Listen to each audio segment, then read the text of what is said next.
All right, boys and girls, for our last worksheet this week, we're just going to take our numbers and expand them out into tens and ones.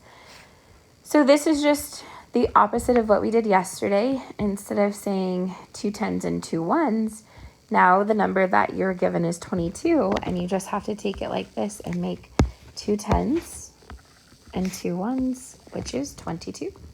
So this number is 34.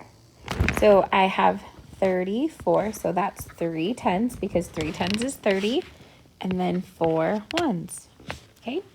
16 is 1 10 and 6 ones. So if I have the number 43, how many tens are there going to be? Yeah, there's going to be 4.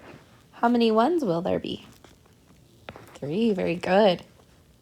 The next number is 29. How many tens will there be? 2, very good. And how many ones? 9, excellent. When we have 20, we have how many tens? 2. And how many ones? 0, excellent. Okay, 47, I have how many tens? 4. And how many ones? 7, excellent. And on the last problem, I have 38, so that's 3 tens and 8 ones. Excellent. Very good, boys and girls. You're getting really good at expanded form. Very good. Okay, we have the back side is just more plus 5. So just look for your strategies. So like this one is 9.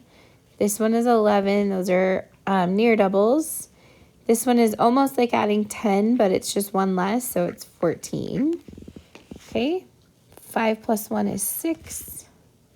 3 plus 5 is 8. And just keep going on through there and then show your teacher when you're done. Very good, boys and girls.